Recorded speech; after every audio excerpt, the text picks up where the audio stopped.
Hello and welcome to Let's H. I'm your host Ushcho. Scroll down and click on the read more, follow the links in the blurb, and become a patron on Patreon to support quality content. Today I have a double review for you. Compare and contrast The Stone Tape and Whistle and I'll Come to You. These are both classic British horror.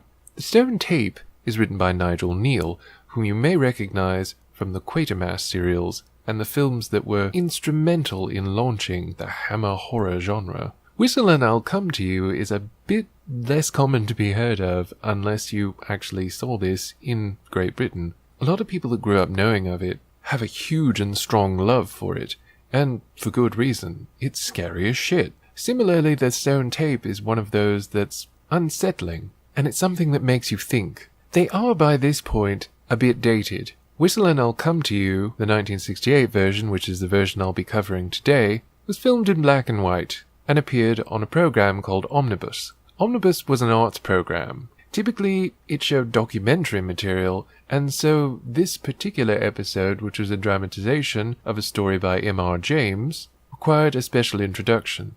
M.R. James is known for a variety of things, but his ghost stories and haunting supernatural tales are one of them.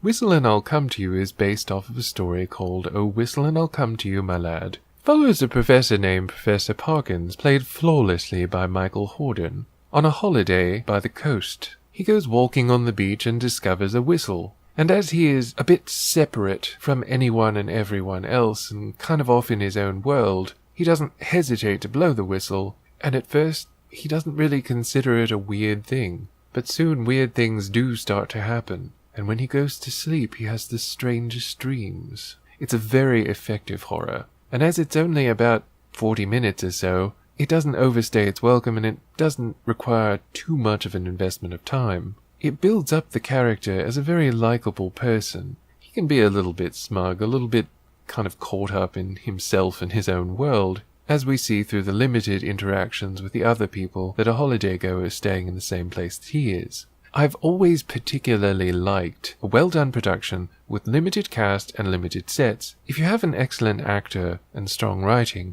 sometimes it can be far more fulfilling than a large, quote-unquote, epic production with a huge cast and massive amounts of locations. Whistle and I'll Come to You recognizes its limitations and it works within them.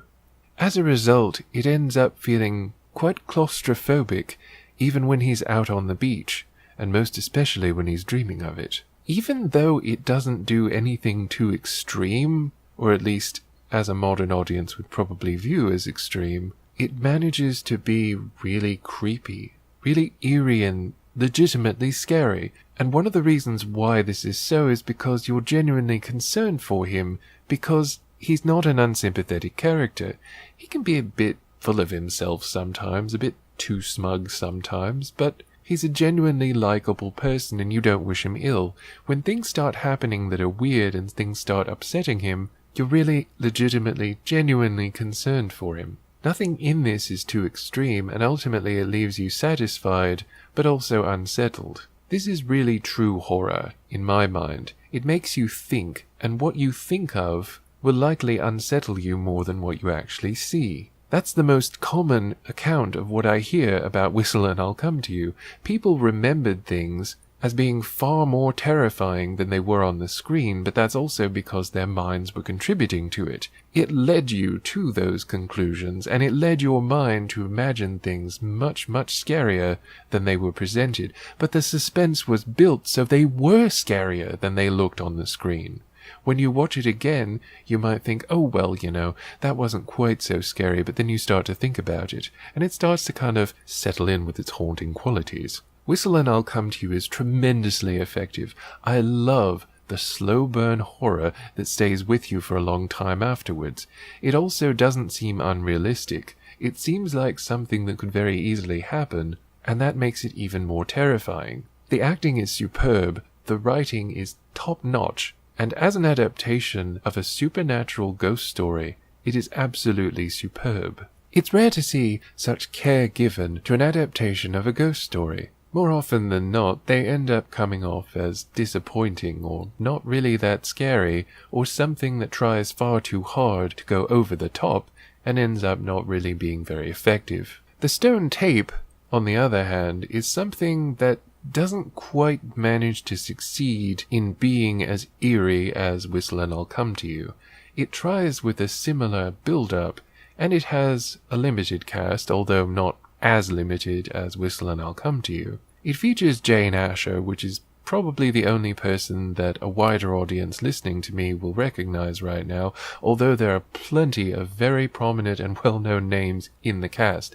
It's more likely that you'll recognize them when you see them, instead of me just telling you about them. I thought, actually, that it was based on a written story, but in fact it was written as a telefilm, a TV movie. It's a fascinating concept that a haunting can be the residue of things, especially strong emotions, that happened at a place. It's not an uncommon belief, and in fact a lot of people that research into the supernatural believe that that's one kind of haunting, a residue of strong emotions or events that may have happened at a place, and its memory of sorts of that occurrence.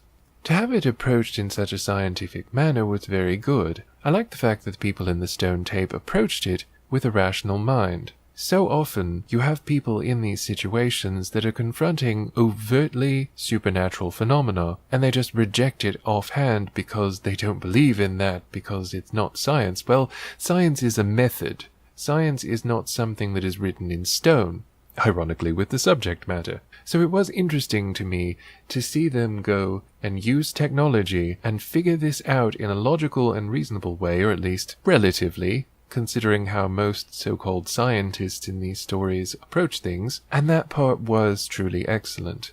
Nigel Kneale's also known for a good slow burn a lot of the time, and this was no different. Jane Asher's character of Jill is more often than not treated just like one of the other characters. The fact that she's a woman is mostly irrelevant, aside from Peter, who is one of the other main characters, and the head of the research team looking into this. He has a very high opinion of himself, and he can be kind of an asshole. It's interesting, and I'm not sure if this was intentional, but the story starts out with Peter, and the viewer feels like we're supposed to sympathize with Peter, but that identification gradually shifts to Jill, until by the time it's over, we've fully identified with and sympathized with Jill, which may or may not be a good thing. Ultimately, the resolution is very poor. It spends way too much time on the initial haunting, and barely hints at anything else. Then when something actually happens, which it takes most of the film for anything to happen, it ends up being very disappointing. And by that time, it's more than outstayed its welcome. It hits a climax, and then it sticks around for way too long. Ultimately, Peter's story is a real disappointment because we never really get any resolution to the fact that he'd been so selfish and so completely insufferable by the end of it. He's less and less sympathetic as things go along, and as a result, the whole thing becomes very disappointing. Most of the other characters just seem like schoolboys and don't really rate very highly in the story. Most of it revolves around Peter or Jill, or sometimes their friend who warns them early to get out and don't probe too much further. There's also this bizarre character that I think was supposed to be introduced as some kind of a comic relief developing a washing machine, but he's not funny. He just completely breaks up the action and disrupts the story, which interferes with the building of the suspense and genuinely derails the story at several points. By the end, it just ends up being dour and downbeat, but not in a way that leaves you haunted or creeped out, just in a way that makes you angry. It's nowhere near as effective as, for example, the climax of Quatermass 2, or even any of the pivotal scenes in it. It's the food, and it burns. That should send chills up your spine if you've seen Quatermass 2, and if not, get out there and watch it. But the stone tape, especially when compared to Whistle and I'll Come to You, fails to hit on any of the points where it tries to. It tries too hard to incorporate modern technology, or at least then modern technology, such as computers, and as a result ends up kind of awkward. Nonetheless, I did like the approach, and I did like them saying that here is this phenomenon, more than one person has observed it, it is observable, therefore we should try and analyze it. That is a scientific approach. Some assumptions have to be made, and there is a genuine feeling of wanting to believe in the fact that Peter believes that what they are doing may lead to the next breakthrough in his field. A lot of the story around the stone tape that's gradually built up through interactions with the locals and the legends is genuinely effective. It's eerie, but unfortunately it delivers far less than it promises. It tries to build up a lot, and it takes too long to build it up. Especially when the haunting that they obsess over for most of the runtime is not the one that ultimately ends up being the creepy part. The real scare comes out of left field, and it's a sharp turn that barely hinted at up until that point. That's what makes it so disappointing. In Whistle and I'll Come to You, for example, it's being hinted at throughout the entire story. By the time it actually comes, that is the climax, and it ends shortly thereafter.